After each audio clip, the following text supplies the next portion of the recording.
A modesta casa do caçador, em uma remota área montanhosa, era cercada por uma cerca com arame farpado, e os acessos eram equipados com alarmes e armadilhas primitivas. O dono acordou com um som estranho e teve a impressão de que algum rato havia entrado no quintal e se escondido. O homem pegou um machado e abriu a porta do quintal. Se essa criatura viesse limpar sua casa, seria muito azar. Afinal, a casa escolhida acabou sendo a casa de um caçador. O caçador pensou, movendo-se lentamente ao longo da cerca, que esse alguém havia evitado todas as armadilhas e escondido sua presença. Mas ninguém conseguia enganar seus ouvidos. Ele estava pronto para acabar com o estranho tão rapidamente que nem teria tempo de atacá-lo. O homem levantou a arma e se concentrou. Ele entrou no estábulo e viu que não havia mais ninguém lá dentro. O homem pensou com tristeza que talvez, depois de ouvir a notícia sobre a impossibilidade de ter um filho, ele estivesse constantemente imaginando coisas. De repente, o caçador voltou seu olhar para o coxo de feno e viu um bebê enrolado em faixas. Ele pegou o bebê cuidadosamente e ouviu sua respiração leve. O caçador pressionou carinhosamente o pequeno corpo da criança contra seu rosto. Nesse momento, a esposa do caçador, Vincent Olin, entrou no estábulo, tendo acordado por causa do barulho no pátio. O casal ficou encantado com a descoberta, como se fosse seu filho tão esperado. Quando a criança acordou, algo incrível aconteceu. Um vento soprou de algum lugar e as nuvens começaram a se formar. E logo a chuva começou a cair delas. Um brilho caiu na terra completamente seca, e os moradores cantaram uma canção de felicidade. Esta criança também protegeu a vila de perigos externos, e graças ao seu poder místico, ela encontrou paz, e nunca mais houve pessoas com sede ou fome aqui. Entretanto, ele nunca parou de estudar pelo bem dos aldeões, e as pessoas consideravam suas habilidades místicas e o chamavam de Mago Chiron. Vincent perguntou surpreso a Chiron se ele estava lendo um livro novamente. O menino lembrou ao pai que ele já tinha 12 anos. O caçador sorriu tristemente, pois, diferentemente do filho, ele já tinha 40 anos. Vincent disse alegremente a Chiron que havia terminado de cortar as árvores e que agora eles poderiam ir para casa e jantar bem. Chiron perguntou ao pai o que ele precisava fazer para usar magia, e Vincent percebeu que havia acidentalmente trazido para a criança um livro sobre magia. O caçador, rindo, respondeu que não se pode chamar algo específico de mágico. Derrubar um urso com uma flecha, cortar uma árvore com um golpe de machado, isso é magia. As crianças da aldeia viram Vincent e Chiron retornando da floresta, conversando animadamente. Eles sabiam que mesmo que convidassem Chiron para brincar com eles, ele ainda preferiria ler livros o dia todo. Esse garotinho já sabia ler. As crianças notaram que Chiron era tão franzino que não se parecia em nada com o tio Vincent. E houve até rumores de que a família Arian havia apanhado o menino em algum lugar. Provavelmente os pais biológicos de Chiron o expulsaram porque ele era estranho. O menino repetiu alegremente as palavras de Vincent de que derrubar uma árvore com um só golpe era mágico. O pai se virou para o filho e disse que, como o havia ajudado com o trabalho hoje, eles iriam juntos à cidade amanhã, e ele compraria para ele muitas e muitas de suas frutas favoritas. Vincent amava muito o menino, mas não se considerava um bom pai. Entretanto, ele considerava Chiron seu próprio filho, que se esforçava para obter conhecimento de magia de todo o coração. No dia seguinte, Vicente e Chiron partiram para a cidade de Crias, na província do reino de Tórmia. O garotinho estava aqui pela primeira vez, e tudo parecia incrivelmente interessante para ele. Ele olhou com surpresa e alegria para os cidadãos bem vestidos da cidade, para os bazares com todos os tipos de mercadorias e produtos que não podiam ser encontrados na aldeia. Vincent levou Chiron até a loja do avô Martim e pediu que ele ficasse lá até terminar todos os seus negócios e retornar. O pai lembrou ao filho que ele não deveria ir aos becos distantes, nem se encontrar com aristocratas. Enquanto Vincent cuidava de seus negócios, Chiron se ocupava de desenhar etiquetas de preços para os produtos do vovô Martim. Ele elogiou a criança pela sua bela caligrafia e agradeceu pela ajuda. O avô percebeu que Chiron era uma criança inteligente para sua idade. O menino se virou para o avô Martim e perguntou se ele sabia alguma coisa sobre magia. Chiron mostrou seu livro ao velho e perguntou o que ele precisava fazer para aprender a usar magia. Martim admitiu que também sabe pouco sobre magia, mas esses livros podem ser encontrados em um só lugar. Ele apontou para um beco onde era possível ver o prédio de uma livraria. O avô Martim permitiu que Chiron fosse até lá e desse uma olhada ao redor. Quando o menino foi embora, Martim pegou seu livro, pensando que era um livro de contos de fadas, como os que ele havia lido quando criança. Raymond viu seu líder espirrando sangue desaparecer na boca do monstro. Na loja, O dono gordo repreendeu Quiron por tocar em livros caros, com as mãos sujas. Elas não eram para plebeus. Nesse momento, um senhor entrou na loja e perguntou ao dono se os livros que ele havia encomendado já haviam sido recebidos. Eram o mordomo-chefe e o dono da loja que cuidavam dele. Chiron aproveitou-se disso e começou a examinar e folhear febrilmente os livros. Mas não encontrou nada de especial ali. Chiron saiu da livraria decepcionado. Nunca pensou que ler um livro seria tão difícil. De repente, o menino viu um cidadão carregando uma pilha de livros. Ele ficou curioso sobre para onde esse aristocrata os estava levando, e Chiron decidiu segui-lo. Acontece que esse homem trouxe livros para serem jogados no lixão. Chiron olhou surpreso para a pilha de lixo no canto do pátio remoto. Agora ele entendia de onde seu pai lhe comprava os livros, porque eles eram muito caros na loja. Aqui Chiron viu duas meninas com roupas bonitas e livros nas mãos, que estavam caminhando por perto. O garoto se lembrou das palavras do pai, que o alertou para não lidar com aristocratas. Chiron se perguntou como eles eram diferentes um do outro. De repente, Chiron foi parado por um guarda enorme, que declarou que aquele não era um lugar onde ele poderia andar sozinho, porque além dos portões que eles guardavam, ficava o território dos aristocratas. O soldado perguntou de onde Chiron veio e onde estavam seus pais. O segundo guarda sugeriu que a criança era órfã, ou poderia ser um mensageiro de ladrões. Eles decidiram deter o menino. Entretanto, Chiron escapou habilmente das mãos dos guardas e fugiu. Os soldados ficaram perdidos e sem nada. Chiron olhou por trás da cerca em que estava escondido e notou com sua identidade que os guardas haviam ido embora. O garoto decidiu que agora seu pai definitivamente o repreenderia, porque sua roupa exterior continuava nas mãos dos guardas. Chiron se abaixou para pegar seu sapato, que havia caído durante sua fuga. Ao colocá-lo no pé, ele ouviu uma conversa atrás da cerca de pedra. Havia uma conversa sobre magia. Chiron percebeu que atrás dessa cerca ficava a escola de magia e ouviu o pedido dos alunos que pediam ao diretor para mostrar magia de fogo. Uma voz confiante atrás da parede dizia a alguém que se acendesse fogo na escola seria repreendido, mas se resolvesse o problema, ele lhe mostraria a mágica. A voz do diretor perguntou aos alunos: qual habilidade é a mais importante para estudar magia? E eles responderam que é o esforço, porque a magia deve ser estudada ao longo da vida, que é o conhecimento, que é o dinheiro. O diretor afirmou que nenhum deles havia encontrado a resposta correta, porque a habilidade mais importante para aprender magia era a intuição. Então o professor perguntou aos seus alunos se havia algum entre eles que não soubesse quanto era um mais um, e ao ouvir que não havia nenhum, ele pediu que explicassem por que o resultado era 2. É justamente esse sentimento estranho que eles acabaram de experimentar, que é chamado de insight. As pessoas não sabiam antes que 1 mais 1 é 2. Mas muitos cientistas provaram isso como resultado de longos esforços. Os alunos se opuseram e disseram que entendiam isso sem provas complicadas. E o diretor respondeu que a magia também existia no mundo desde o início. Então eles podiam entendê-la e senti-la completamente com a ajuda da intuição. Por essa razão, a intuição é mais precisa que o conhecimento e mais rápida que o esforço. E se eles aprimorarem suas habilidades, também poderão se tornar mágicos. O diretor de repente se virou para Quiron, que estava parado do outro lado da parede. Ele expressou o desejo de ouvir o que ele pensava sobre o que foi dito. Chiron ficou confusa, pensando se deveria responder ao velho ou fugir. De repente ocorreu-lhe que se não escalasse aquele muro agora, se arrependeria pelo resto da vida. Ele subiu com dificuldade. No gramado sob a árvore, Chiron viu o diretor e as crianças alunos sentados ao seu redor. Foi o diretor da escola de magia Mir Alfeas que perguntou ao garotinho se ele realmente tinha vindo para ser companheiro de um velho como ele? Jaden morreu em seus braços. E então ele saltou decisivamente para o território da escola de magia de Alfeas. As crianças chamaram a atenção do diretor para o fato de que Chiron não era um aristocrata e não tinha permissão para vir ali.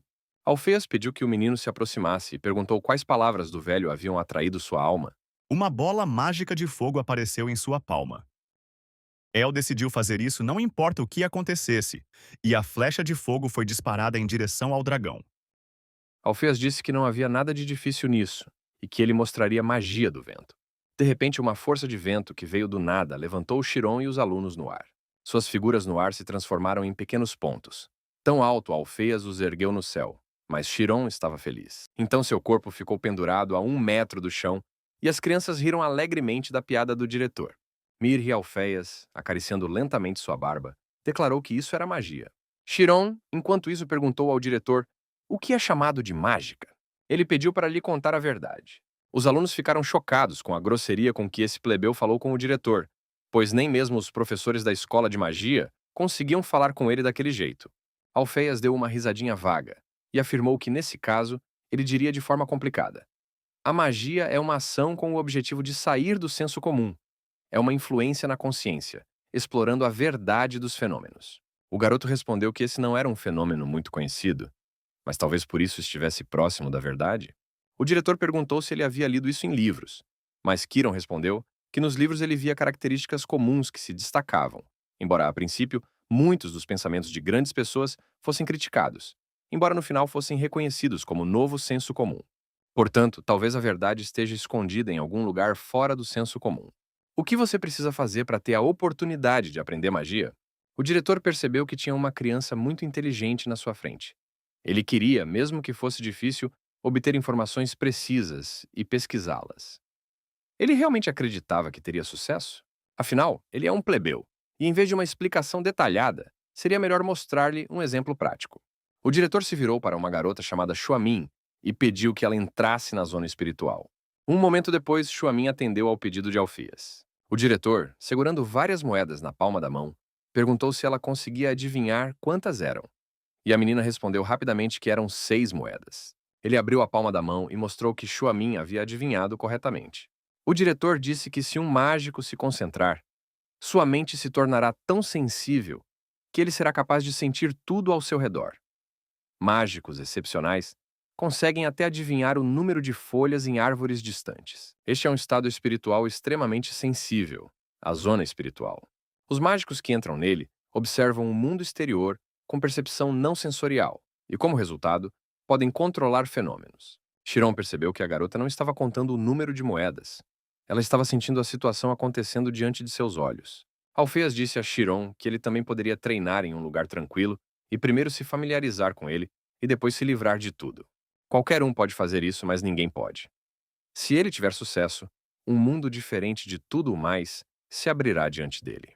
Chiron exclamou que se ele não fosse capaz de sentir, então ele não seria capaz de derrotar a si mesmo. O diretor da escola de magia ficou novamente surpreso com o jovem e perguntou se ele talvez tentasse aqui. Chiron fechou os olhos e pensou que se não conseguisse entrar na zona espiritual, então não conseguiria nem aprender magia. Ele tinha que sentir a si mesmo. O que é isso? É um cérebro ou é apenas um órgão do corpo físico? O sentimento e a realidade que ele sente não podem ir além do conceito do cérebro. Ele não dá uma definição, mas sente. Ele gradualmente remove o que sente sob o conceito de si mesmo. E o que é chamado torna-se sensível. Somente o espírito sensível permanece.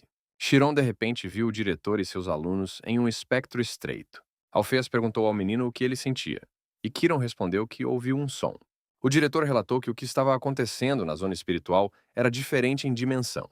Ele acariciou a cabeça do menino e disse que, se ele continuasse praticando diligentemente, seria capaz de ouvir ainda mais sons. Depois disso, o diretor se virou para seus alunos e os informou que a aula especial havia terminado e que era hora de retornarem à escola. Ele sentiu muita pena dessa criança. Se ela fosse uma aristocrata e tivesse sido educada desde pequena, não teria chegado ao mesmo nível que essas crianças? Mas há um número incrível de crianças talentosas no mundo. Chiron pulou e escalou a cerca para sair do terreno da escola de magia. Ele sentiu uma leveza incrível em seu corpo, voando sobre a cerca de pedra como uma pena. Ao se encontrar do lado de fora, ele pensou com surpresa e alegria sobre o que havia conseguido. Chiron ouviu um som incrivelmente alto. É realmente isso que é chamado de zona espiritual.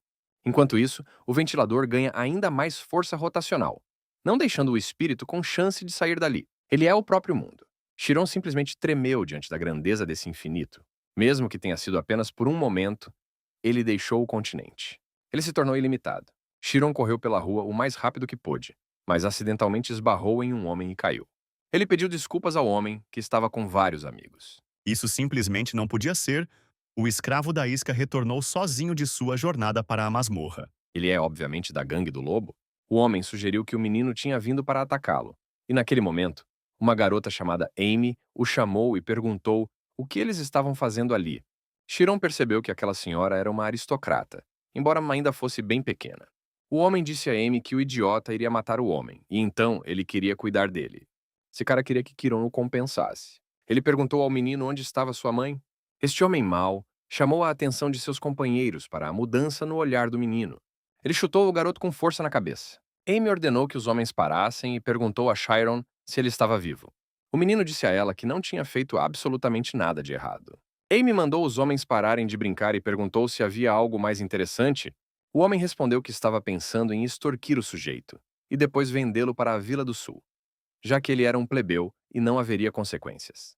Amy concordou com ele e disse que se ele fosse um escravo, não haveria problemas. Bastava olhar para ele. Os homens disseram a Kiron que a amante estava dizendo para ele se despir, para que ela pudesse examinar seu corpo. Amy exclamou que só queria olhar para o rosto dele. Ela iria apenas torturá-lo até certo ponto e depois deixá-lo ir. Esse garoto não ficou louco, né? Chiron olhou atentamente para os homens gritando. Sua consciência mudou, ele começou a ver o invisível. Essas pessoas e a Sra. Amy pareciam-lhe estar em outra dimensão. Este era o lugar sobre o qual Mirri Alfeas, o diretor da escola de magia, havia falado. Essas eram suas memórias. O homem agarrou Quiron pelas roupas novamente. O irritava que esse cara estivesse sempre em silêncio. Amy viu algo e gritou para os homens pararem. Mas era tarde demais. A magia do vento levantou esses criminosos no ar. Chiron olhou para sua obra com surpresa e alegria. Os vândalos pairavam no ar e gritavam alto de medo. Então eles caíram pesadamente na calçada, manchando-a com seu sangue. Amy perguntou surpresa a Chiron quem diabos ele era e onde ele aprendeu magia como um plebeu. Além disso, havia um som alto no ar. Chiron voltou seu olhar para Amy, mas a garota voou para longe, gritando no telhado do prédio. Os homens que atacaram o bebê estavam gemendo enquanto estavam deitados na calçada. Eles claramente não queriam ouvir o que Kiron queria lhes dizer. Ele começou a correr o mais rápido que pôde para encontrar seu pai. Este mundo é frio, mas a propriedade onde vivia a família Carmes, nobres de primeira linha, era um ninho aconchegante. O chefe da família Carmes, Chacora, ficou surpreso que sua filha Amy tenha voltado tão cedo hoje e perguntou se ela tinha matado aula de novo. A menina, esfregando o ombro machucado, respondeu que já tinha aprendido tudo o que precisava e que não era nada divertido. Chacora pensou tristemente. Quando ela vai crescer? Mesmo sendo um gênio, ela ainda estará desempregada e talvez chegue o dia em que ela será esfaqueada nas costas. Amy, subindo para o segundo andar, percebeu que seu pai estava desempregado. Então ela pediu que ele a apresentasse a alguém da escola de magia. Vincent, pisando na neve recém-caída, caminhou em direção à casa e chamou Kiron. Olina contou ao marido que seu filho tinha ido à área de extração de madeira para cortar árvores. O caçador decidiu que iria procurá-lo. Afinal, naquela primavera, quando ele levou Quiron pela primeira vez à cidade, ele quase o perdeu, embora a criança não estivesse com medo. Chiron ficou em frente a uma árvore seca com um machado nas mãos e pensou sobre o que aconteceu. Ele apontou para seus companheiros e disse que os caras e ele não se importavam com isso. Foi magia que ele conseguiu fazer enquanto estava inconsciente. Com a ajuda da intuição, ele não consegue descobrir o que aconteceu no tempo desaparecido e tudo, porque ele não tem conhecimento de magia. No entanto, ele ainda pode entrar na zona espiritual. Ele se concentrou e entrou no estado que sentia naquele dia. Estando dentro dela, ele sentiu absolutamente tudo. Tato, formas. Ele reconheceu tudo de uma vez sobre aquela árvore à sua frente. Embora não possa explicar tudo, mas ele sente. Chiron encontrou o ponto na árvore onde precisava atacar e brandiu seu machado. Cortou o tronco com um só golpe. Vincent ficou chocado com o que tinha acabado de ver.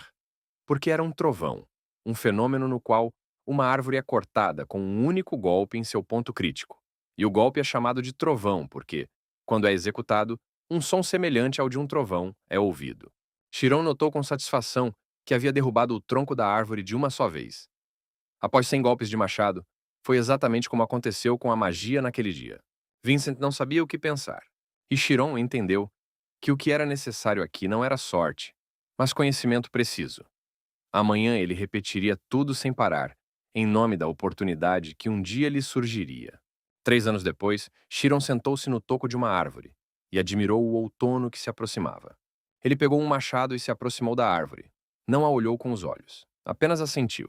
Depois de meditar, ele quase foi para casa. Cerca de 5 horas já haviam se passado. Ele tinha a sensação de ter se tornado a própria natureza. Kiron sentia a vibração do bosque, o movimento dos vermes, os sons das raízes das árvores, absorvendo umidade.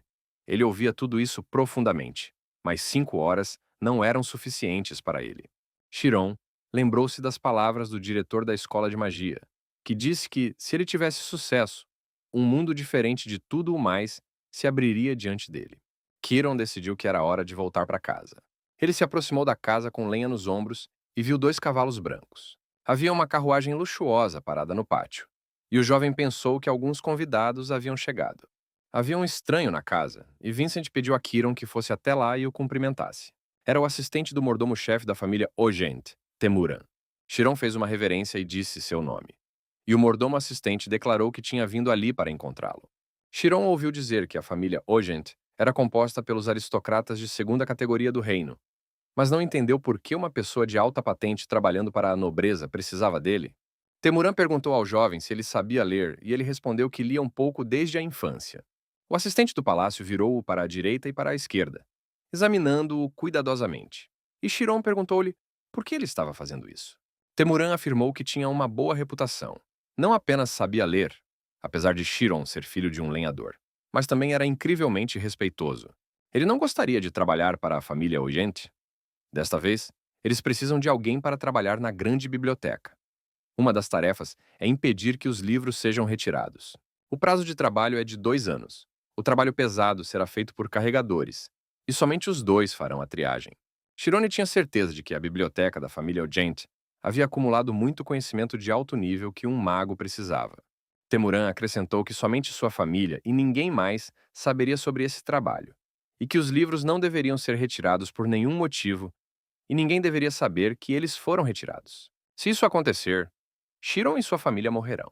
Este é um trabalho em que vidas estão em jogo, então ele será bem pago. A garota, sentindo a presença de alguém, vira-se bruscamente para os heróis. Com os olhos fechados e concentrada no som, ela direciona o olhar para eles. Vincent levantou-se pesadamente de seu assento e disse que apoiaria seu Chiron, querendo apenas que seu sonho se tornasse realidade, mas não pelo dinheiro. Temuran riu e perguntou ao caçador se ele realmente achava que teria sucesso ou algo assim, se havia alguma outra razão além de dinheiro para ele permitir que seu filho fosse usado. Vincent lembrou a Temuran que seu filho sabia ler e explicou que não estava falando com ele sobre leitura, mas que ele não conseguiria entender tudo perfeitamente. Ele estaria mentindo para o filho até aquele momento? Vincent lembrou que Olina ensinou algumas palavras ao filho por diversão, mas quando ele fez 6 anos, começou a ler livros sozinho. Ele tinha uma aparência distinta, como um aristocrata, mas o mais distinto era sua cabeça inteligente. Talvez ele realmente tivesse sangue de aristocrata. Se ele tivesse sido criado pela nobreza em vez deles, ele poderia ter frequentado a escola, mas Chiron é seu filho. E se ele é filho de um lenhador, então ele deveria aprender a trabalhar nas montanhas. Mas assim que Chiron começou a fazer isso, Vicente ficou com medo. Ele acabou criando-o como filho de um lenhador.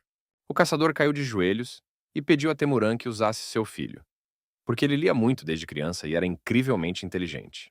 Ele pediu ao mordomo assistente que permitisse que Chirone lesse alguns livros. Ele não precisa de dinheiro. Se soubesse que tudo acabaria assim, não teria pedido tão desesperadamente. Então Vincent gritou e disse para ele sair de casa imediatamente. Vincent mostrou a porta a Temuran, acusando-o de insultar sua família só porque tinha pouco dinheiro. E o mordomo assistente decidiu que essas pessoas não conheciam seu lugar. Mas Chiron virou-se para seu pai e disse que estava pronto para isso. Temuran olhou para o garoto e o lembrou que não estava apenas assustando-o, mas falando sério. Se ele violasse suas condições, sua cabeça voaria de seus ombros. Mas isso não impediu Chiron, e ele pediu ao assistente do mordomo que o deixasse fazer esse trabalho. Ele prometeu que nada viria à tona, mas se algo desse errado, ele não culparia os outros. Temuran respondeu que, já que ele havia dito isso, viria buscá-lo em uma semana, mas depois de chegar à propriedade, não poderia mais recusar. Além disso, ele não poderá deixar a propriedade até que a obra esteja concluída. Vincent perguntou a Chiron, preocupado, por que ele concordou com tal trabalho. Porque esses bastardos precisam de um homem que morra por eles. Tudo por causa do analfabetismo de seu pai. Então ele assumirá a responsabilidade e recusará Temuran. Chiron olhou nos olhos de Vincent e agradeceu por lhe dar um presente tão bom. Ele se lembrou das palavras de Ebis, que lhe ofereceu uma chance de provar seu valor visitando aquele portão. Deixe Chiron ir para esta propriedade, e então ele se certificará de que ninguém coloque um dedo na família deles.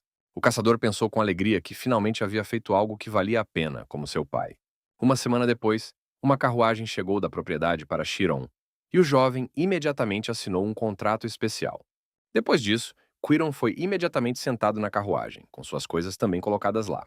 Logo, Kiron estava sentado em uma carruagem em frente a dois cavalheiros que o acompanharam até a propriedade. No caminho, Chiron relembrou os momentos amargos da despedida dos pais.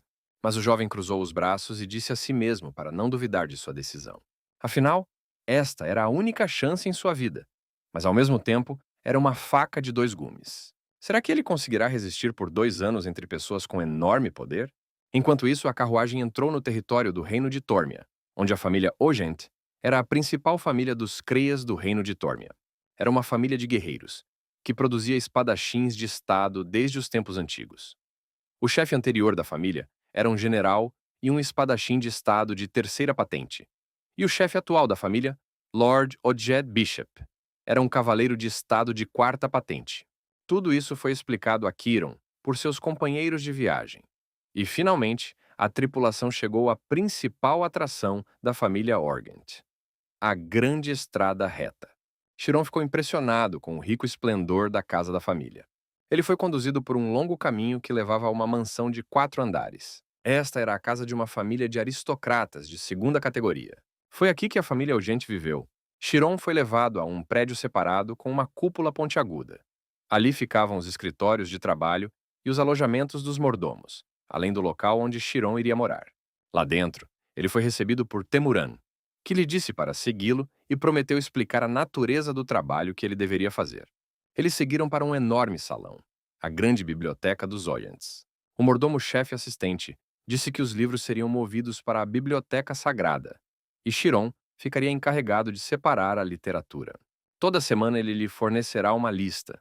Suas funções incluem encontrar esses livros e reuni-los em um só lugar. Ele terá que trabalhar das 9 da manhã às 6 da tarde, mas não poderá sair deste lugar. Além disso, sem uma ordem especial, ele não poderá deixar a propriedade.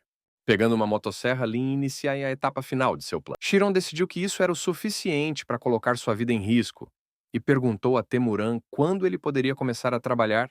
O assistente do mordomo-chefe foi lacônico e disse ao jovem que ele poderia começar amanhã. Na manhã seguinte, Chiron começou a trabalhar e percebeu por que apenas uma pessoa precisava classificar os livros. Porque os critérios de classificação tinham que ser os mesmos. Por exemplo, se você classificar livros sobre a história da esgrima, cada pessoa decidirá à sua maneira se classifica o livro em um estudo profissional sobre esgrima ou em uma história abrangente. Além disso, no processo de determinação do sistema de classificação, o jovem aprendeu outra coisa. Todo conhecimento está interligado, e a parte importante que os conecta é a história. Na linha chamada história, o conhecimento é acumulado, e a história é a eternidade do conhecimento.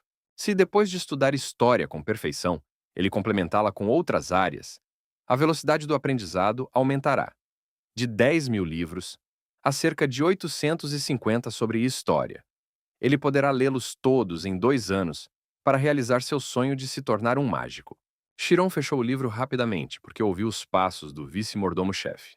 Era impossível permitir que ele fosse visto lendo, já que isso não era oficialmente permitido.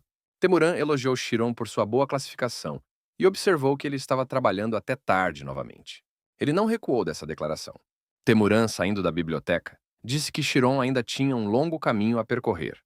Então ele não deveria permitir que sua condição piorasse rapidamente. Ele tinha total responsabilidade pelo trabalho. Chiron se perguntou se o vice-mordomo-chefe havia notado que ele estava lendo livros enquanto fazia hora extra. Temuran disse a Chiron que esta biblioteca era visitada não apenas por mordomos, mas também pelo chefe da família e pelos jovens mestres. Então ele não poderia ser descuidado ao cuidar de seu terno, diminuindo assim a nobreza da família Ogente. Ele também pediu ao jovem que fizesse algo com seu cabelo comprido. Chiron, desejando a Temuran uma boa viagem, pensou que ele teria que cuidar bem de si mesmo por 2 anos. Além disso, ele deve estar sempre em guarda, para que ninguém o provoque. Mas um problema ainda maior para ele era memorizar o enorme material histórico. Até mesmo o reino de Tórmia sozinho incluía uma quantidade enorme de conhecimento. Como ele poderia entender tanto? Porque ele precisava entender cada linha e cada incidente. Enquanto lia o livro, Chiron adormeceu sem perceber. Temuran entrou furtivamente na biblioteca e pegou o livro de Chiron, percebendo que esse cara já estava lendo há meio mês. Aparentemente, Chiron queria ter sucesso nos estudos. E se ele realmente dominasse aqueles livros, o mordomo assistente o teria proibido de entrar ali depois do expediente. Mas agora ele estava calmo. porque era apenas um tolo com grandes sonhos. O trabalho na grande biblioteca de Ogent continuou, e 3 meses se passaram sem que Chiron percebesse, selecionando mais 4 maços de livros. Ele já estava acostumado a separar e, aos poucos, o trabalho foi ficando mais fácil para ele. E, graças aos mordomos, ele também aprendeu muito. Chiron expressou preocupação pelo fato de o segundo jovem mestre ainda não ter devolvido o livro que ele pegou da última vez. Se eles o perdessem, teriam problemas. Seu interlocutor respondeu que os que estavam no topo não estavam muito preocupados se os livros desapareceriam ou não, e os aristocratas não estavam particularmente preocupados com as publicações na biblioteca. Chiron, no entanto, acreditava que essa biblioteca provavelmente não continha nenhum livro realmente importante. A ausência de agitação aristocrática só é possível com o apoio e a sinceridade das pessoas comuns. Plebeus que arriscam suas vidas por algo que os aristocratas nem lembram. Chiron precisa se tornar incrivelmente fria para evitar até mesmo uma fração de erro. Era melhor viver em silêncio, como se ele nem existisse. E então os pensamentos de Chiron foram interrompidos pelo som dos pés de alguém. O jovem pensou que algo tinha acontecido. Um garoto de cabelo azul, o filho mais novo do chefe do clã Ogent Rian, correu para a biblioteca. Em algum lugar do lado de fora da porta, ele podia ouvir a voz áspera de seu treinador, que estava ameaçando puni-lo por correr 100 círculos ao redor do jardim. Rian se aproximou da mesa onde Chiron estava sentado e pediu que ele não contasse ao mestre que estava ali.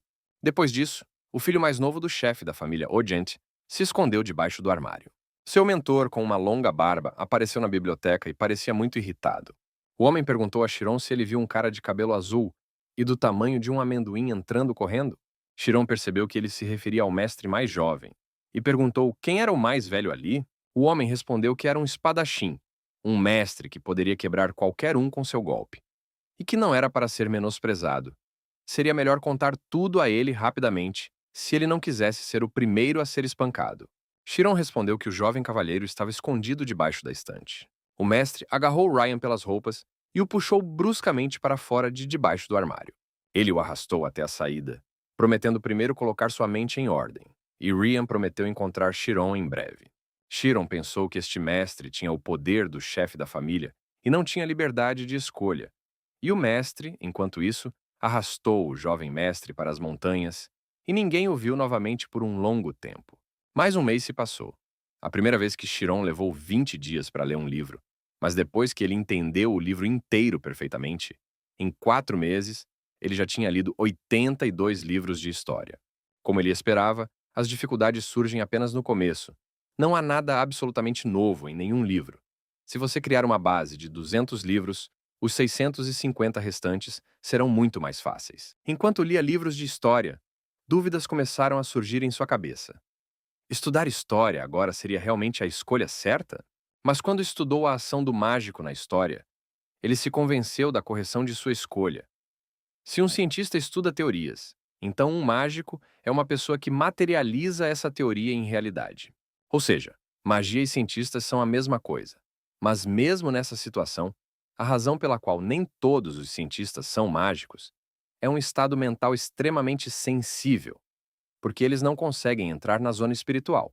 Em outras palavras, na sua zona espiritual deve-se agregar grande conhecimento, que se tornará a espinha dorsal desse conhecimento. Então talvez ele realmente possa se tornar um mágico. As portas da biblioteca se abriram de repente e Chiron viu um Rian enfurecido. Ele chamou o jovem de um nome feio e disse que ele só estava no inferno porque estava esperando esse dia chegar.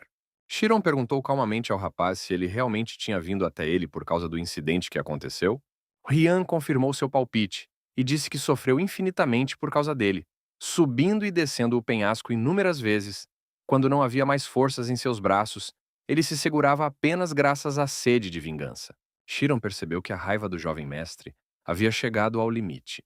Rian o lembrou que pediu um favor a Chiron e confiou nele, mas ele foi e contou tudo ao mestre, com suas entranhas fervendo ao ver covardes patéticos como ele. Chiron corrigiu o jovem mestre e disse que ele estava simplesmente dizendo a verdade, mas Rian tinha certeza de que Chiron deveria tê-lo avisado que ele não o ajudaria. Chiron tinha certeza de que pessoas com poder poderiam ajustar a lógica para atender às suas necessidades. Apesar da raiva, Rian percebeu que o sujeito era um editor recém-chegado, mas ele estava agindo com muita calma. O jovem cavalheiro sorriu e perguntou a Chiron: "Isso significa que ele não o respeita?" Depois disso, Ele disse ao jovem para segui-lo até o campo de desfile, e Chiron percebeu que Ryan queria derrotá-lo, decidindo que ele iria aguentar. Ainda era melhor do que morrer. Ele não podia estragar a chance que seus pais lhe deram, porque eles arriscaram suas vidas por ele.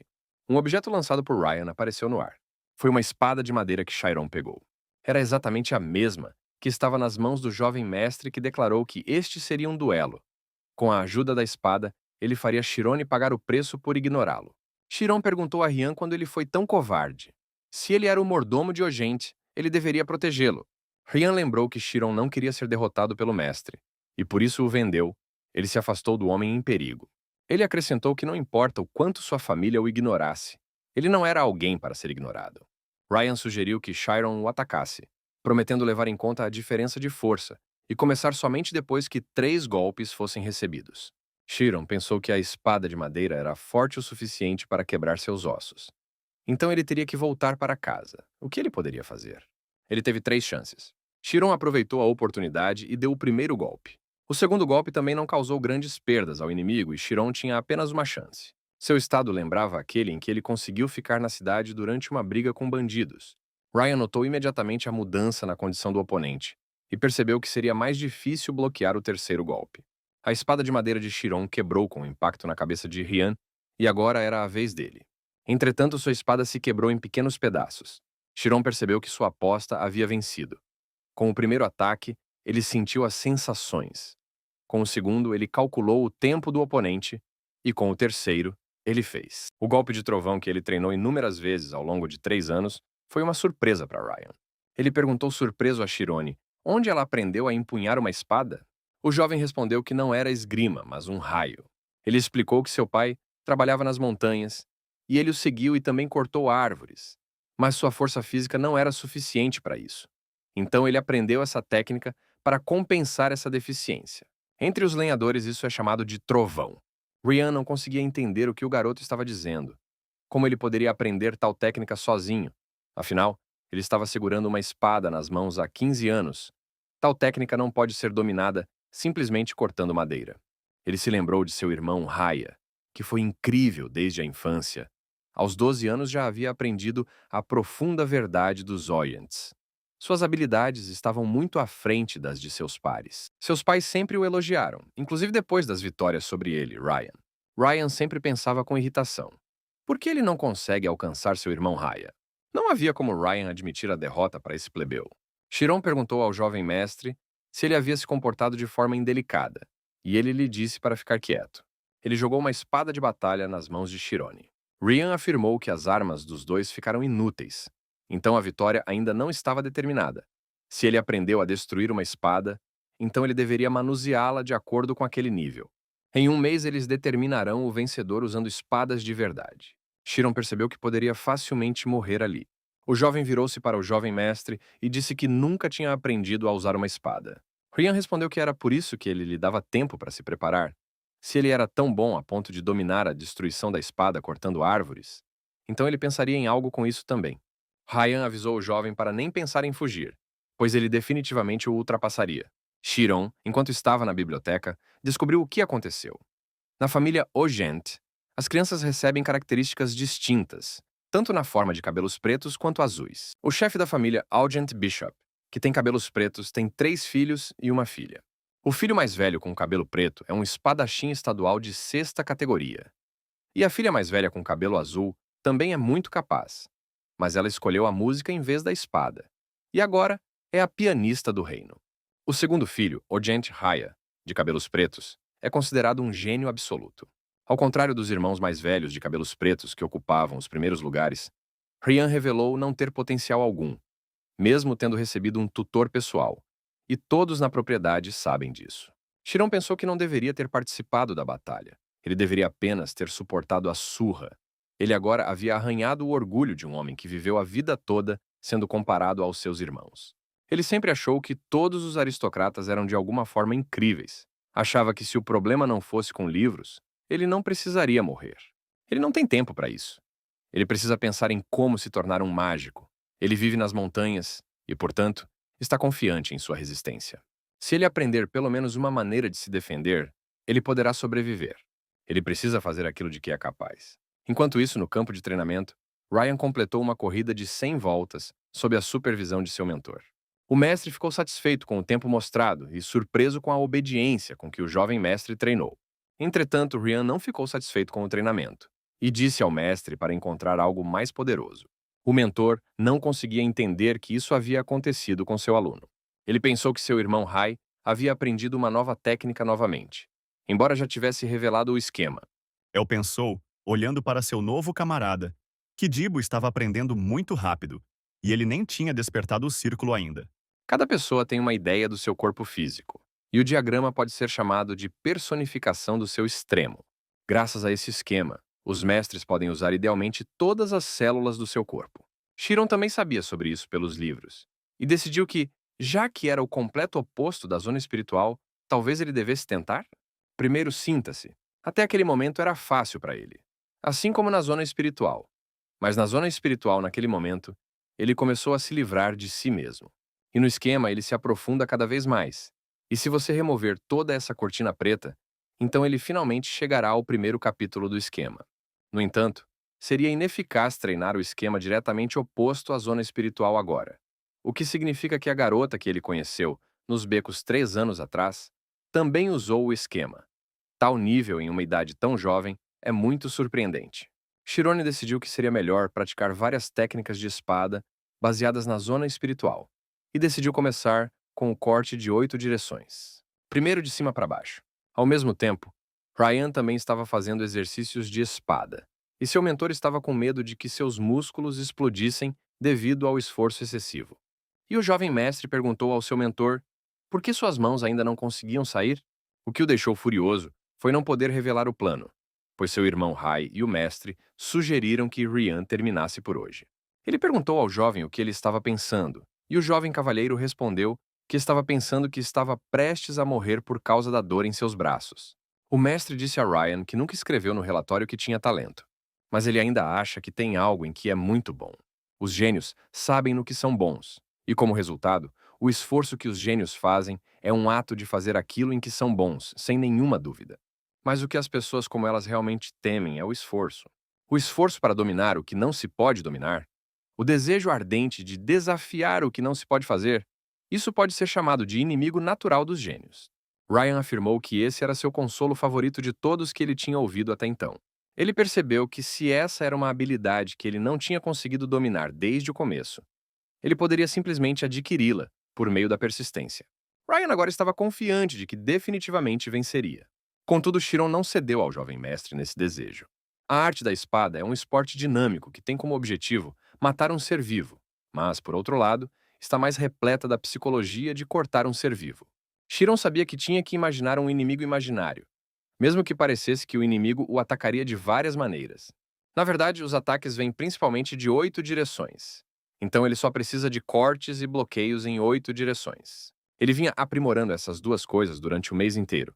Chiron executou uma técnica após a outra com incrível tenacidade e diligência. Seus movimentos se tornaram cada vez mais leves e refinados. Agora ele entendia qual caminho os espadachins haviam escolhido. O mundo da espada é tão ilimitado quanto a magia. Chiron pediu desculpas mentalmente à mãe e ao pai pelo fato de não poder retornar para eles.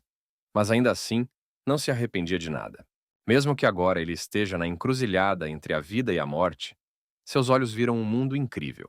Chegou o dia em que Chiron e Ryan se encontraram novamente no campo de batalha para cruzar espadas. Ryan ficou surpreso com as mudanças em Chirone em apenas um mês. Então esse cara realmente não estava familiarizado com a espada.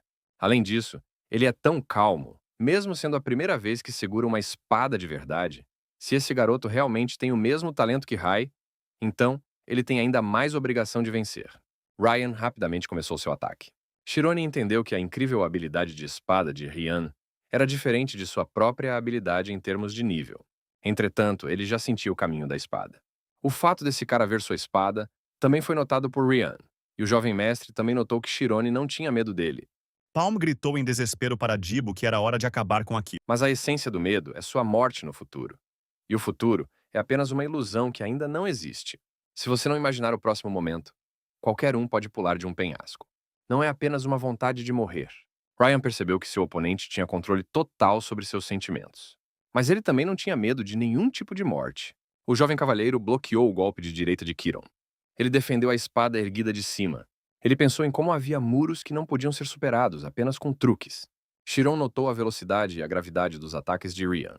A velocidade com que ele conseguia reconhecer a direção do movimento da espada, usando sinestesia, estava lentamente começando a se tornar insuficiente. Chiron sentiu que Ryan estava prestes a lhe dar um golpe fatal. O jovem se defendeu até o limite de suas habilidades. Ryan percebeu que Chiron parecia completamente confusa. Parecia que ele tinha percebido alguma coisa. A técnica da espada, o Gent, foi criada originalmente para treinamento com uma espada grande.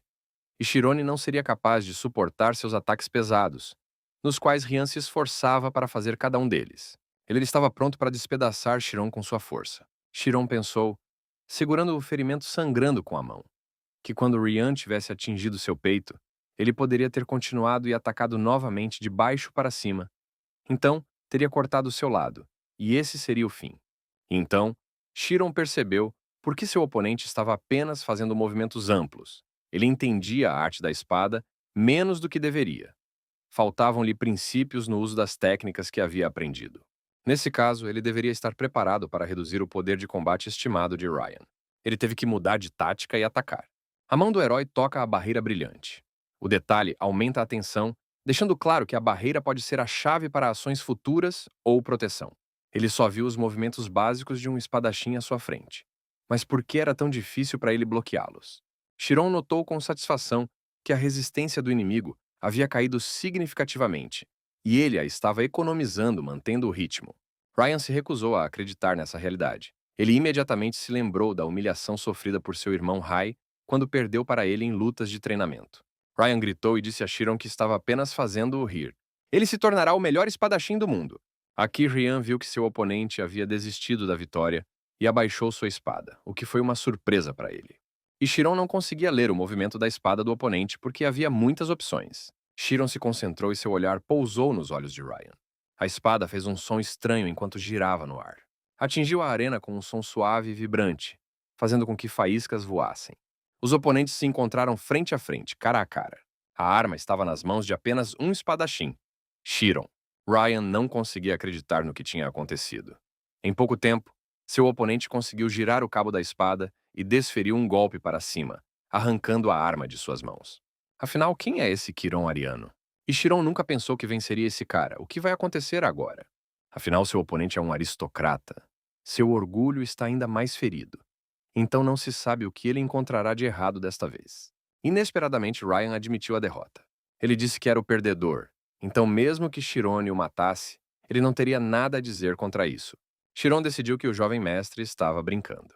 Ele realmente acha que pode continuar vivo se matar Ryan? Que tipo de bobagem ele está falando? Ryan lembrou ao garoto que eles estavam lutando até a morte, afinal, e ele admitiu sua derrota, ao que Chiron respondeu que ele tinha lutado para viver. Até mesmo essa briga ridícula não faz mais sentido. Por que Ryan inicialmente jogou toda a culpa nele, embora ele próprio tenha se escondido debaixo do armário porque não queria estudar? Ryan objetou e disse que em tal situação ele precisava mostrar lealdade. E Chiron não conseguia entender de que lealdade ele estava falando. Ryan já pensou em quanta pressão recebeu, estando entre o filho do chefe do clã e o mestre da esgrima. Se ele fosse realmente um homem leal, não teria colocado tanta pressão em um mero mordomo. Não seria verdadeira lealdade e coragem enfrentar o mestre de maneira nobre sozinho? Chiron admitiu que quase morreu. Ryan pensou em como normalmente, depois de uma briga, as pessoas trocam algumas palavras calorosas de despedida. Além disso, ele viu que o lutador frio que havia lutado com ele recentemente havia desaparecido diante dele.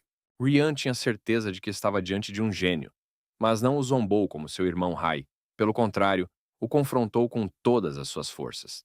Ele perguntou ao jovem seu nome e ele respondeu. O jovem cavalheiro também se apresentou com seu nome completo. Depois disso, ele ofereceu a mão a Chiron e se ofereceu para ser amigo. A triagem dos livros continuou para envio à Biblioteca Sagrada.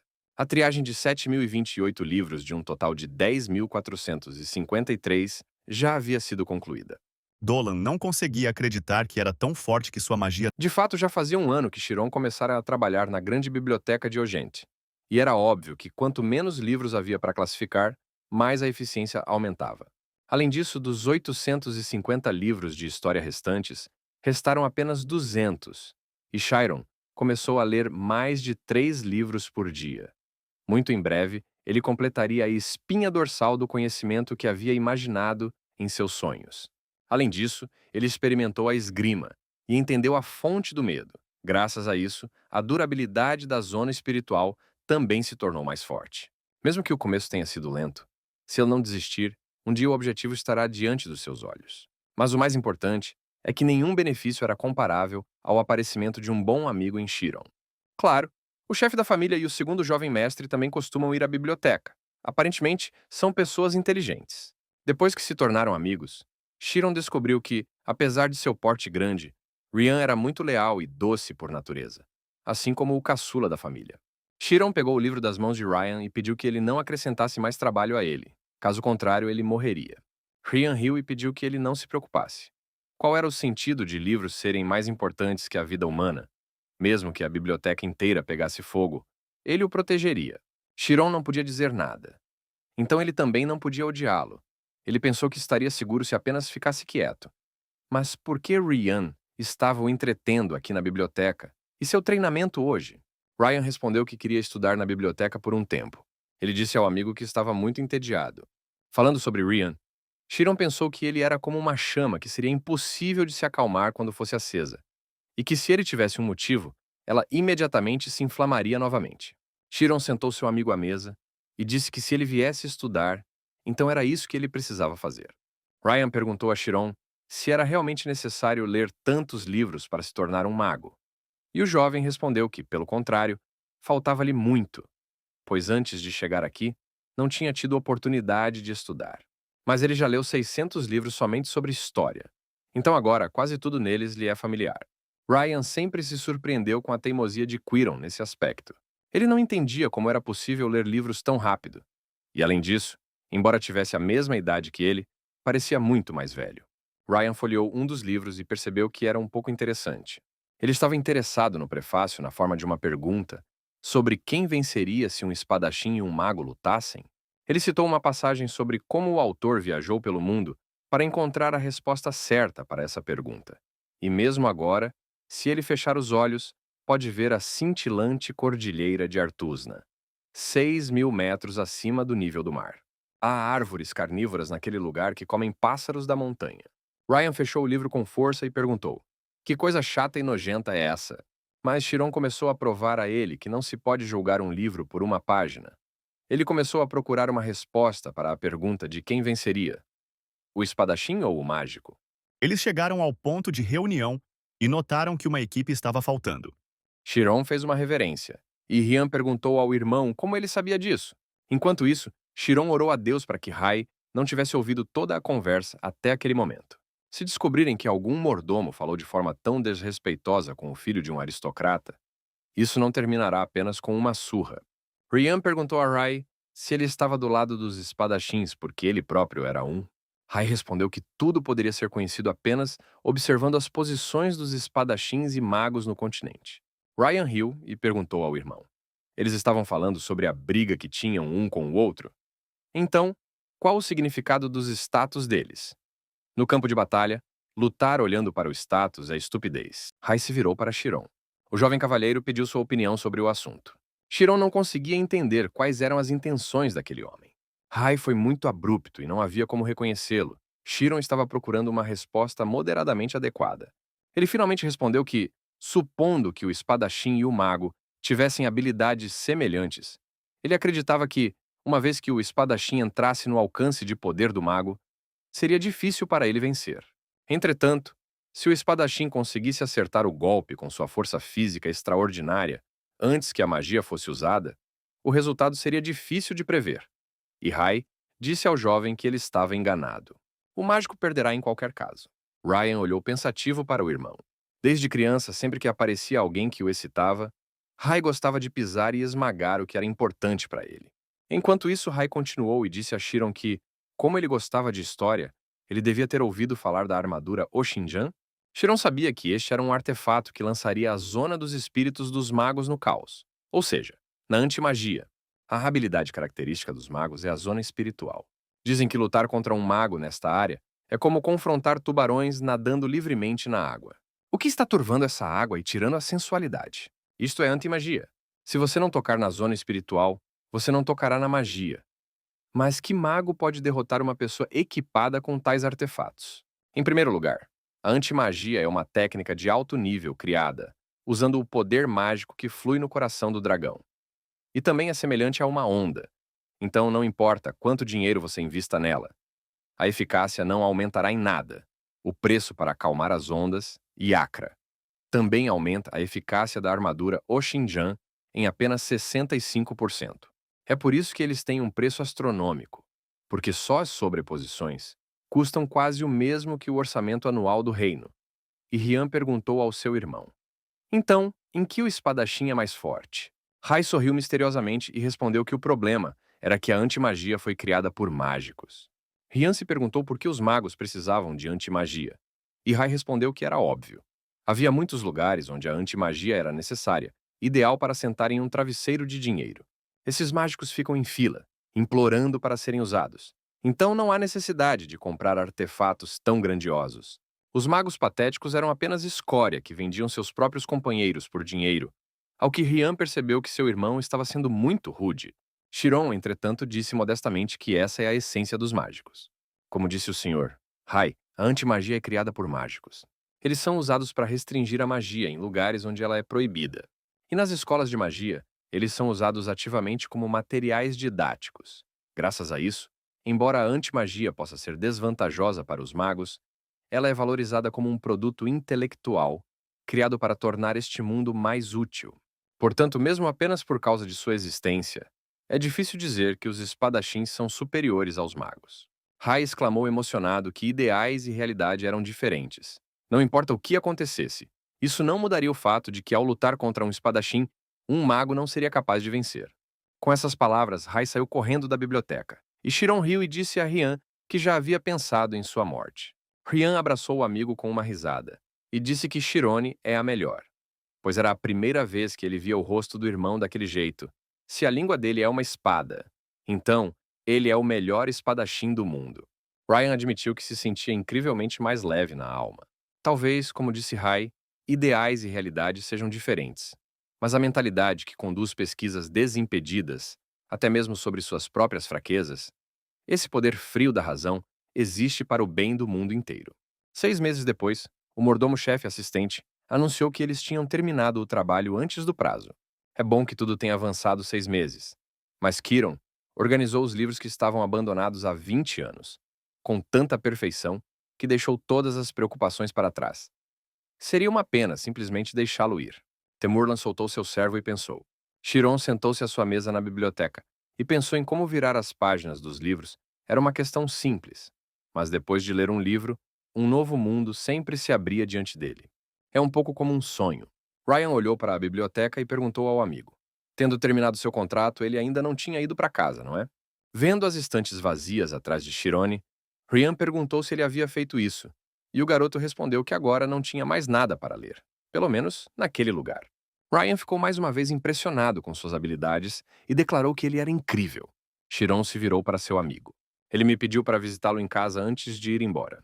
Ryan respondeu que até então, Kiron mantinha o relacionamento deles em segredo, e ele estava muito chateado e nunca pensou que ouviria algo tão inesperado dele.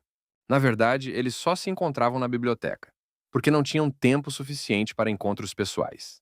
Ryan convidou Chiron para entrar em casa, principalmente porque toda a família iria embora hoje.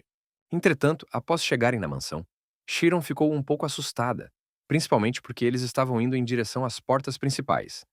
Mas Ryan tranquilizou o amigo, dizendo que toda a família só retornaria à noite. Entretanto, Elpalm confirmou sua decisão de organizar uma caçada a esse chefe. Chiron ficou surpreso com o luxo e o tamanho dos cômodos. Um cômodo naquela mansão era maior que toda a casa deles nas montanhas. Ryan levou seu amigo para seu quarto. Era a menor sala no final do corredor e parecia uma sala de treinamento. Parece um lugar para passar a noite, algo que você visitaria por um curto período após o treinamento. E Ryan morava aqui. Ryan sugeriu que Chiron tocasse alguma coisa. Os amigos começaram a jogar cartas, mas Kiron sempre ganhava. Ryan sugeriu que Chiron estava trapaceando ao usar a zona espiritual, mas o garoto negou a acusação. Ele explicou que tem um hábito. Quando tira um as, ele o move para a borda, e também tem momentos diferentes para fazer a aposta. O que depende se ele está jogando limpo ou não É muito perceptível. Ryan ficou surpreso com a observação do amigo. E Chiron notou que os melhores resultados vêm. Se você não se prender a isso, é preciso olhar não só os pequenos momentos do interlocutor, mas estudá-lo completamente. Então você consegue enxergar suas intenções. Ryan levou as mãos à cabeça, surpreso. Ele pensou que talvez isso o ajudasse a descobrir o esquema. Chiron admitiu que realmente o ajudou quando ele entrou na zona espiritual. Ryan sentia que entendia tudo, mas não entendia.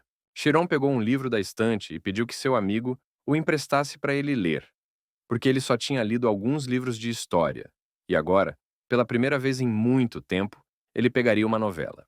Então, de repente, Chiron percebeu com surpresa que seu amigo estava dormindo e encostou a cabeça na mesa. Ele ouviu música vindo das profundezas da casa. E mesmo assim, Ryan disse que toda a sua família só retornaria à noite. Esses eram os sons de um piano. Havia apenas uma pessoa que sabia tocar esse instrumento musical. A pianista da corte real e irmã mais velha de Ryan, Augusta Reina. A garota notou Chiron olhando para dentro da sala e perguntou o que ele achou do jogo dela. O jovem respondeu que ela era magnífica. A menina notou que era a primeira vez que via o rosto dele e presumiu que ele fosse novo. Chiron respondeu que fazia 1 ano que ele estava encarregado de separar os livros na biblioteca. Reina perguntou a Chiron se ele já havia tocado piano. O jovem respondeu que nunca havia tocado esse instrumento musical e achava que não deveria baixar a guarda. Essa moça usa um certo padrão para tocar piano e, além disso, ela tem o caráter mais repugnante de toda a propriedade. Reina o convidou para sentar ao seu lado e então ela tentaria ensiná-lo. Essa proposta deixou Chiron perplexo. Reina acalmou Chiron e disse que tudo ficaria bem, porque ela mesma permitiu que ele se sentasse ao lado dela, para que ninguém o repreendesse. Chiron entendeu que não estava em posição de recusar uma garota. Além disso, quando mais ele tentaria sentar-se ao piano? Quando o jovem atendeu ao pedido de Reina, ela começou a mostrar a estrutura do teclado do instrumento e a explicar o significado das notas da partitura. Ela apertou 3 teclas juntas e explicou que um acorde produzia um som lindo como aquele. Chiron realmente notou o som agradável de 3 notas ao mesmo tempo. Chiron pediu permissão a Reina para tentar tocar piano uma vez. Ele avisou a garota que poderia ser um pouco doloroso para ela ouvir, mas Reina respondeu que todos começam de algum lugar e ficou surpresa que esse cara aprendeu várias combinações instantaneamente. Chiron se concentrou e tentou repetir o que acabara de observar durante o jogo de Reina. Claro, Chiron estava errado, mas ele continuou pressionando as teclas. Reina, no entanto, percebeu que à medida que o jogo avançava, Chiron corrigia seus erros. Era como se ele estivesse se libertando completamente do vício que ouvira dela, tocando um pouco antes. Gradualmente seu jogo melhorou. O som produzido pelo jovem tornou-se gradualmente mais e mais preciso. Reina ficou impressionada com as habilidades desse cara. Embora não se possa chamar isso de tocar um instrumento musical, havia uma intuição nisso, com a ajuda da qual Chiron chegou à essência do que era, a sua maneira única. A menina não conseguia entender por que essa criança trabalhava como mordomo, mesmo parecendo um aristocrata. Nesse momento, Ryan entrou no quarto e ordenou em voz alta que sua irmã parasse de brincar. Que se ela chegasse em casa, que limpasse os pés e fosse para a cama. Aqui ele notou Chiron ao lado de Reina e perguntou por que ele estava ali. A irmã ficou muito surpresa por Ryan conhecer o garoto. E Chiron temia que, nesse ritmo, todos descobrissem sobre a amizade deles. Ryan, como se nada tivesse acontecido, declarou que Quiron era seu amigo. Ele acalmou Chiron e disse que sua irmã só tinha um caráter nojento e que tais coisas não a incomodavam nem um pouco. Afinal, um pântano sujo é o pior lugar para monstros tão ágeis. Reina se virou para Chiron e disse que se Ryan diz que é um amigo, então isso é verdade, mesmo que ele seja um pouco patético, ele sempre assume a responsabilidade por suas palavras. Então a menina perguntou-lhe no que ele estava pensando enquanto tocava piano. E Ryan disse com surpresa que a maneira como Chiron tocava parecia-lhe a histeria de sua irmã. Chiron decidiu que Reina estava quebrando o muro de bom senso que ele havia construído nos últimos 16 anos. Ela não estava prestando atenção ao fato de que seu irmão era amigo de uma plebeia. Chiron perguntou a Ryan por que ele mentiu para ele, já que sua irmã mais velha é uma pessoa gentil e muito boa. Ryan avisou Chiron para não se deixar enganar. Essa mulher é uma bruxa de verdade. Não se sabe quando ela irá pegá-lo e comê-lo. Reina respondeu com uma risada que seu irmãozinho ainda não era maduro, mas ela ainda estava feliz por ele ter um amigo como Chiron. Ryan, por sua vez, aconselhou sua irmã que já que Chiron era tão fofo, ela deveria acolhê-lo e viver com ele, tornando-o um membro da família. A menina, continuando a sorrir, Perguntou se eles eram tão próximos que ele estava pronto para entregar sua irmã. Ryan respondeu sarcasticamente que não sentia pena da irmã, mas sentia um pouco de pena de Chiron. Reina agarrou Ryan pelo pescoço de brincadeira, e ele reagiu comicamente. E Quiron pensou que não importava o quanto ele conhecesse os aristocratas. Eles ainda estavam longe de sua compreensão. Ryan perguntou à irmã por que ela tinha voltado para casa, já que ela estava de férias. E a menina respondeu que Rai estava fazendo o exame para se tornar um espadachim oficial. Então ela veio buscá-lo e se despedir dele no dia seguinte. E o avô foi encontrar um amigo. Então, ele viria mais tarde. Essas palavras deixaram Ryan muito chateado. Ele pensou em Ray, que havia passado no exame oficial. O certificado oficial é o padrão de classificação para um espadachim ou mago, e é reconhecido até mesmo fora do reino, em todo o continente. Este exame, que é realizado apenas uma vez por ano, reúne vários milhares de participantes. Mas apenas no máximo 30 pessoas recebem um certificado, se formarem em uma instituição educacional estadual especial. Ou seja, há uma oportunidade de se tornar um mágico não oficial de 10º nível e, tendo recebido muitos pontos por vários méritos, com a ajuda de uma associação ou guilda, você pode aumentar sua classificação. Mas as pessoas ainda se reúnem em lugares onde há dinheiro e fama, e há muitos que desafiam o exame oficial, mesmo tendo um certificado não oficial. Rai fará um exame incrível com apenas 18 anos. Ele é um verdadeiro gênio, mesmo sendo oprimido em casa. Reina deu um tapinha na cabeça do irmão e pediu que ele fosse forte, pois ela precisava ir preparar o jantar, que seria feito com frutos do mar que ela comprou no Palácio Real, então ela tinha que cuidar disso pessoalmente. Ela olhou para Quiron com um sorriso e admitiu que estava feliz em conhecê-lo, e se ofereceu para cumprimentá-lo na próxima vez que se encontrassem. Chiron pensou tristemente. Eles teriam uma chance de se verem novamente? Afinal, amanhã ele deixará a propriedade. Quando Reina saiu da sala, Quiron perguntou a Rian se ela tinha namorado. Seu amigo olhou para ele com desconfiança e riu, e Chiron apressou-se em declarar que ele perguntou aquilo sem mais nem menos, e não quis dizer nada com isso. Девушка подумала, что дверь по пути к кровавому демону должна выделяться. Ela estava cercada por vários servos quando seu irmão gritou que Chirone estava se perguntando se ela tinha namorado. Os criados olharam para a patroa com desconfiança, mas ela deu uma risada falsa e declarou que eram as crianças brincando entre si e que eles não deveriam dar atenção a isso. Dibo compreendia perfeitamente o perigo que ameaçava El. Ele perguntou ao criado Hannes se o terceiro jovem cavalheiro teria algum convidado hoje, e ele respondeu que sabia que o encontro não havia sido combinado com antecedência. O mordomo-chefe finalmente se lembrou de onde tinha ouvido o nome de Chirone. Ele ordenou ao seu servo que chamasse Temuran até ele. Ryan continuou treinando com seu mentor ao ar livre e tirou apenas 10 minutos para descansar. O mestre olhou com alegria para o fato de os olhos de seu aluno brilharem novamente. Porém, tudo mudará quando Rai for ao Palácio Real, pois o problema está no esquema. Ele disse a El que havia descido do penhasco que já havia se preparado para a morte. Ele relatou que Lady Reina estava pedindo que ele retornasse à propriedade imediatamente. O servo acrescentou que o mordomo contratado, chamado Chiron, agora estava em perigo mortal. Ryan não conseguia entender por que seu amigo não havia retornado para casa. E o criado explicou que o mordomo-chefe, Louis, havia relatado o caso ao chefe da família. Ryan decidiu se encontrar imediatamente com seu pai, que soube de sua amizade com Chiron. Ele expressou confiança de que se explicasse tudo corretamente, o chefe da família perdoaria Chiron. Mas o mentor disse que isso não poderia ser feito. Chiron se ajoelhou diante do chefe da família e seus representantes. O chefe da família se aproximou dele. El Palme, parado na soleira, anunciou que havia retornado. Os criados sussurravam entre si que aquele plebeu ousava ser amigo de um aristocrata. Mesmo que ele não soubesse da situação neste mundo, tudo tem um limite. Reina se virou para o pai e queria dizer algo, mas ele a interrompeu e disse que nenhuma palavra era necessária ali. Os documentos entregues a ele pelo mordomo-chefe descrevem evidências de vários criados sobre o quão descuidada e intencionalmente essa criança tratou Ryan. Ele entrou na casa sabendo o conteúdo do contrato, então não deveria ter nenhuma insatisfação. Depois disso, o chefe da família perguntou a Chiron se havia algo a lhe dizer. Será que ele conseguirá mostrar suas habilidades de sobrevivência no portão de 100 homens?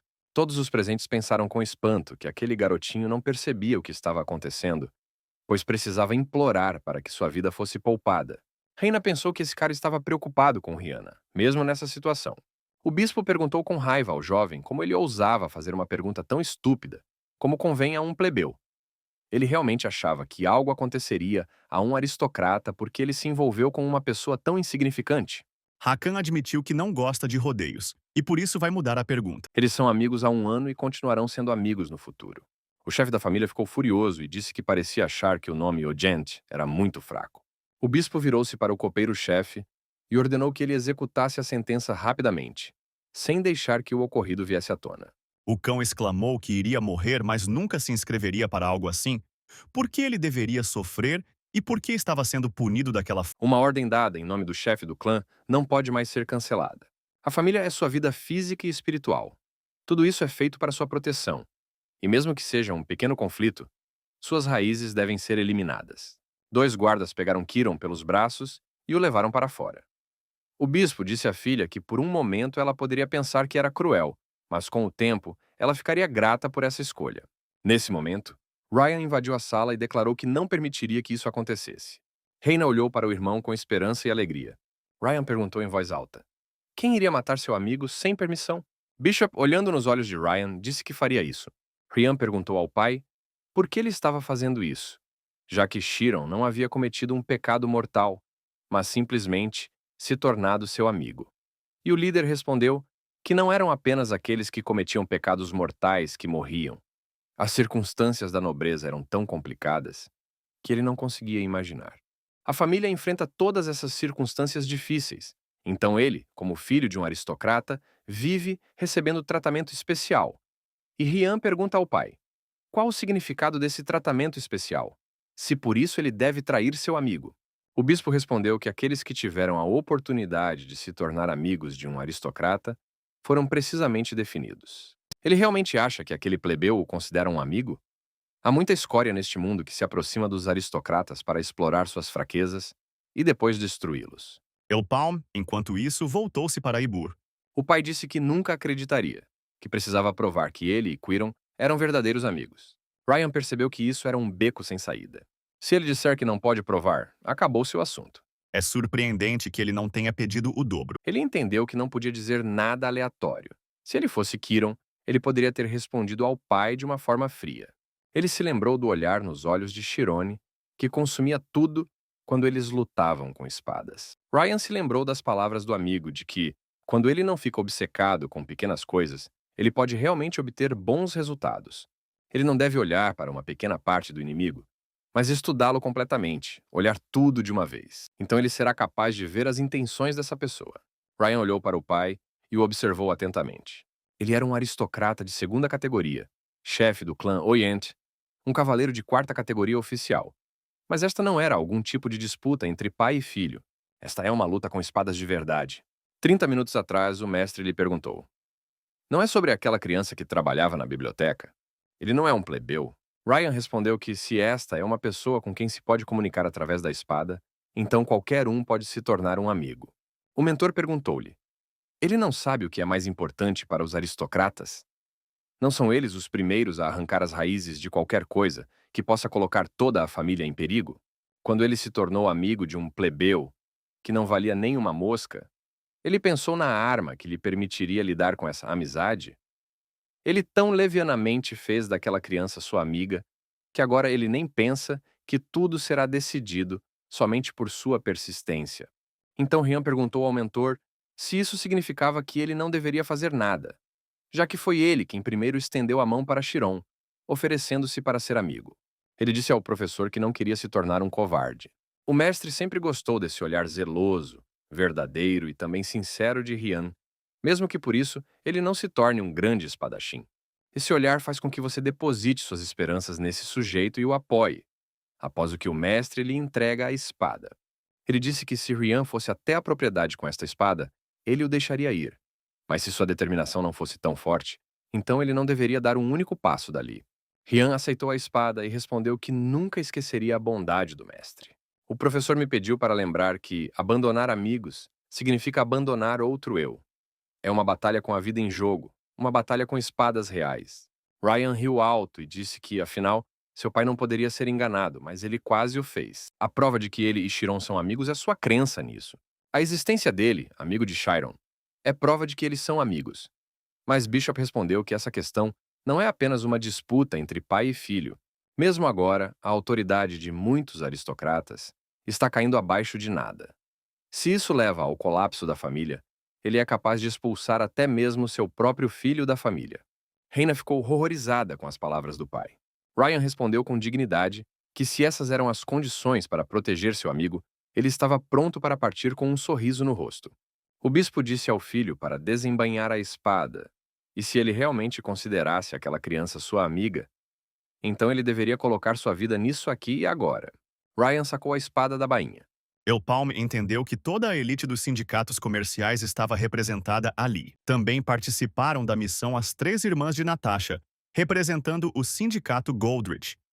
O bispo lembrou ao filho que ele não conseguia fazer amizade nem com aristocratas da sua idade, aparentemente devido à sua incapacidade de brilhar no nível deles. Agora ele estava apenas se consolando, abandonando um plebeu mais patético do que ele.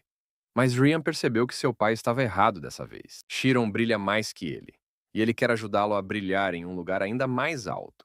O bispo virou-se para Chiron e disse que fora ele quem havia enfeitiçado seu filho, que havia convencido Ryan de que um plebeu e um aristocrata poderiam ser amigos. O jovem respondeu que não fez isso. Chiron virou-se para o amigo e disse que não precisava assumir tudo sozinho, que assumiria de bom grado a responsabilidade que tinha que assumir. Ele teve uma premonição desde que Ryan sugeriu que fossem amigos, que ele teria que escolher entre seu amigo ou sua vida. Kiri ordenou que todos a seguissem e garantiu que eles conseguiriam. Диbo não conseguia acreditar que eles realmente teriam que trabalhar com essa garota. Лорд отразил удар и прокричал о том, что он никогда не слышал о таком навыке. Reina pensou tristemente que, embora isso desafiasse a lógica, eles ainda eram pessoas com sentimentos. Algo também se agitou dentro dos presentes, pois todos tinham um amigo em comum e todos o valorizavam. Но парень в этот раз решил сыграть по правилам этого чудака. Ele disse, aparecendo na sala, que era uma obra-prima, nunca pensou que no final da vida haveria algo assim. Afinal, a juventude é a melhor fase da vida.